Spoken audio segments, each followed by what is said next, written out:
Ele é o maior medalhista olímpico da história da natação brasileira. Multicampeão pan-americano e mundial, o Especial Carreira conversa com ele, Gustavo Borges. Tudo bem, Gustavo? Tudo bem, grande prazer estar aqui. Muito obrigado. Ali em meados dos anos 80, quando você era criança, adolescente, já passava pela sua cabeça construir uma trajetória em que você fosse a principal referência do país no seu segmento ali na natação? Não passava exatamente o que acabou acontecendo, mas o sonho já existia desde criança de querer fazer alguma coisa. Eu me recordo ali pelo ano de 84, 88, as duas Olimpíadas tiveram uma influência muito grande. Eu já estava ali com 10, 12 anos de idade, depois a próxima já estava com 15, por volta ali entre 10 e 15 anos nas duas Olimpíadas. E aquele momento eu me identifiquei com aquilo. Então já estava nadando, já tinha algum tipo de resultado, não necessariamente um resultado muito bom naquela época, mas a parte esportiva e a Olimpíada me encantou. Então, como todo jovem, você pergunta para toda criança que está nadando, está competindo, o que você quer fazer? Ah, quero ir para a Olimpíada, quero fazer isso, aquilo. Mas como as coisas andaram, eu não tinha uma expectativa muito grande. E qual foi o momento em que você percebeu, bom, comecei a nadar, essa carreira pode ir para outros patamares? Quando você sentiu que poderia deslanchar e virar, bom, que viria a ser anos depois? Como eu era muito grande e dos 15 aos 17 eu tive um desenvolvimento muito grande, ganhando força física, me posicionando, evoluindo dentro do cenário nacional. Quando eu vim para o Pinheiros, no ano que eu completei 17 anos, foi realmente o momento onde eu percebi que estava ficando fácil. E ficar fácil é o seguinte, eu me dedicava, fazia o esforço, e eu conseguia evoluir e ganhar. Identificava ali o que já estava acertando. Então eu já tinha consciência daquilo que eu estava fazendo, eu tinha controle daquilo que estava acontecendo e conseguia ter uns objetivos um pouco mais voltados para o mercado internacional do esporte. Então ali foi um marco, o Clube Pinheiros, quando eu vim para cá em 1989. Então a partir daquele momento eu me transformei quase que um profissional do esporte, que ele veio acontecer em 1991, quando assinei meus primeiros contratos, no ato do Pan-Americano de Cuba, né? E daquele momento em diante, aí a coisa foi muito mais profissional. Bom, para a gente fechar esse primeiro momento da carreira, você identificou ali o Clube Pinheiros, mas quais outros fatores que te ajudaram a impulsionar aquela primeira fase? Porque as dificuldades aparecem, mas não é nem esse o ponto único. Qual foi o repertório ali de boas situações, pessoas e piscinas? Quais pontos ali te ajudaram a deslanchar naquele primeiro período? Eu fui muito privilegiado com a estrutura familiar que eu tive. Então, os meus pais sempre me apoiaram e isso é fundamental, e não só apoiar de uma forma, mas apoiar com uma questão de contribuição e apoiar no sentido de dar força, independente do resultado que estiver acontecendo. Então, é uma composição de fatores, né? Você tem as oportunidades que aparecem na sua frente, a construção dessas oportunidades com as pessoas que estão envolvidas, e você acaba se dedicando, tendo o seu trabalho individual, focado nesse resultado que você está buscando, com as oportunidades que você está tendo, e surgindo aí realmente um tempo mais rápido, um centésimo que você busca, uma medalha, um índice, seja lá qual for a busca e o resultado que você está querendo naquele momento. Passada essa primeira fase, você disse que em 91 assinou os primeiros contratos profissionais, não é isso? Agora, em 92, veio o que talvez tenha sido a principal pedreira emocional da sua carreira, não sei se foi, mas um ano de assinatura dos contratos, já chegou nas Olimpíadas e viu no placar o último colocado, não extravasou no primeiro momento, foi para um canto, buscou o silêncio. O que te fez ter aquela inteligência emocional para jovem segurar aquela barra de ver o seu nome em último lugar, ter a frieza e horas depois celebrar o que foi a sua primeira medalha de prata e olímpica? Como é que foi isso? Não tem muita explicação de como eu lidei com a situação, né? Eu até reconstruo esse momento e essa passagem durante as minhas apresentações, em palestras, em conversas, e tem momentos muito distintos dentro desse momento olímpico, dessa primeira experiência olímpica, né? Porque a celebração ela vem ao final da prova, quando você vê o resultado. E pode ser a emoção positiva, a celebração do resultado bem feito, como a tristeza ou o desapontamento de não ter conseguido alguma coisa. No seu caso foram Não foi nenhum dos dois, porque sem dúvida nenhuma não foi a alegria, porque o resultado não apareceu. Mas também o desapontamento ele tinha um delay, porque eu não sabia qual era o resultado oficial.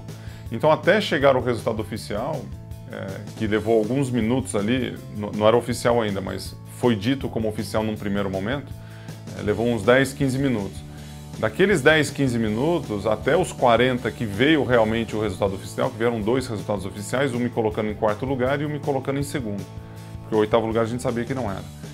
Nesses 25, 30 minutos que foram depois do resultado de 4º lugar, eu meio que estava assimilando aquela notícia e ao mesmo tempo não vinha o resultado oficial mesmo de premiação.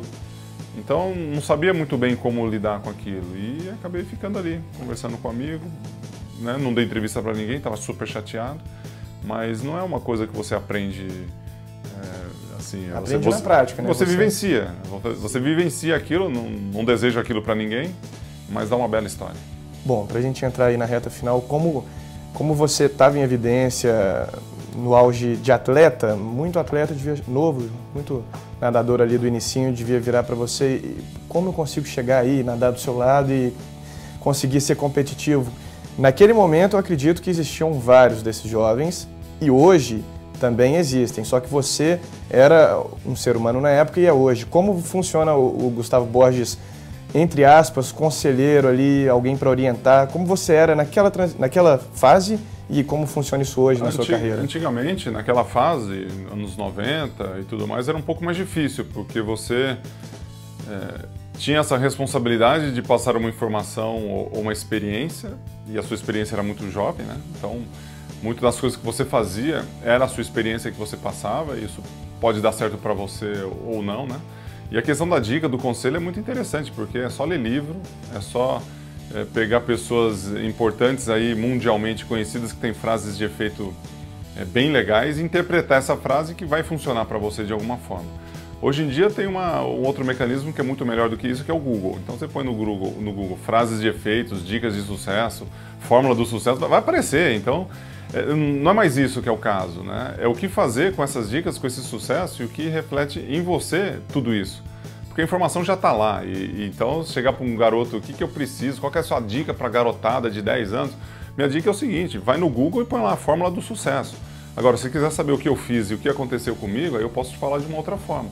O que é disciplina, que é uma das coisas que faz parte da fórmula do sucesso, ou comprometimento, ou valores como respeito, atitude, companheirismo, o que isso interfere?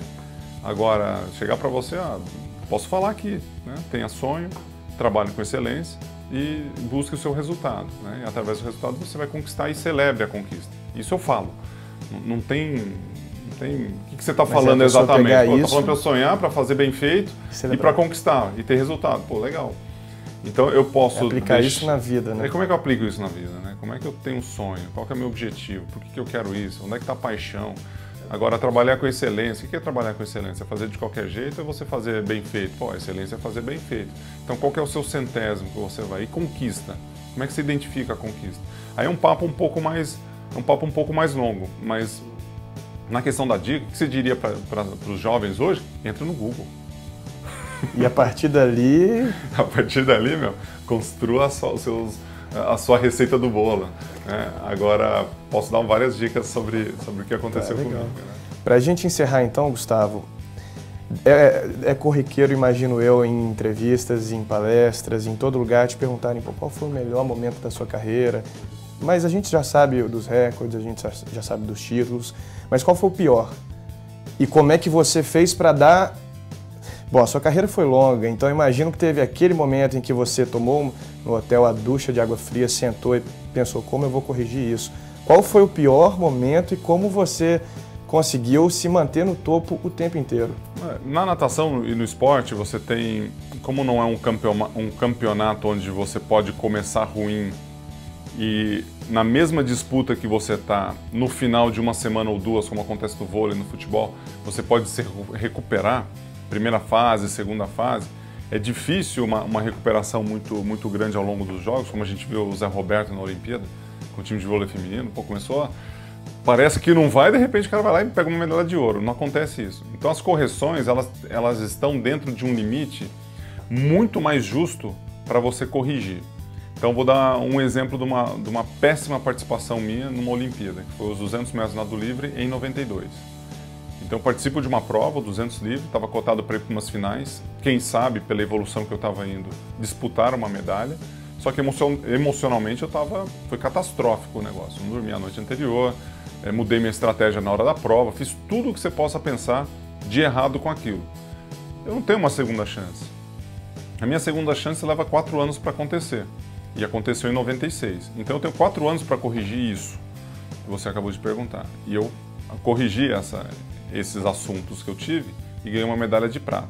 Podia ter sido uma outra história, mas isso foi o que aconteceu. Mas na mesma Olimpíada eu tinha outras provas para disputar. Uma delas os 100 metros nado livre. Então já acontece uma situação muito ruim numa prova que é o 200 metros. 2 dias depois eu tenho a prova mais importante da minha vida, que é o 100 metros nado livre. Nadei mal. Vou para uma prova querendo vencer, nadando, fazendo tudo, nado muito bem e acontece um outro fato, né, que é não funcionar o placar. E aí mistura as emoções. Então, uma das piores provas que eu já participei na minha vida, e o pior momento talvez, foi o 200 metros nado livre na Olimpíada de 92. Esse foi assim, acabou comigo. Mas esses pontos todos te fortaleceram mentalmente. Sem dúvida. Aí o aprendizado. Aí o que eu aprendi com isso? Que dentro de uma mesma semana eu posso nadar tão mal, assim, piorar meus tempos e numa próxima prova melhorar o meu tempo. Mas como é que é isso, né? Aí você, tendo uma justificativa para o resultado e sabendo o caminho que você pode seguir a partir daquilo com os aprendizados, aí você volta, mantém seu foco no resultado e dá sequência. O problema é, se eu tivesse só uma prova, ou 200 metros nado livre, e acontecesse aquilo, não tivesse o 100, talvez a história fosse outra. Né? Que eu teria 4 anos para eu fazer alguma coisa que eu não fiz 4 anos anterior. Para estar mais equilibrado, para estar de uma outra forma e ter um outro resultado. Mas pode acontecer também. Certo. A TV Nube agradece a participação, uma história sem dúvida enriquecedora para o jovem.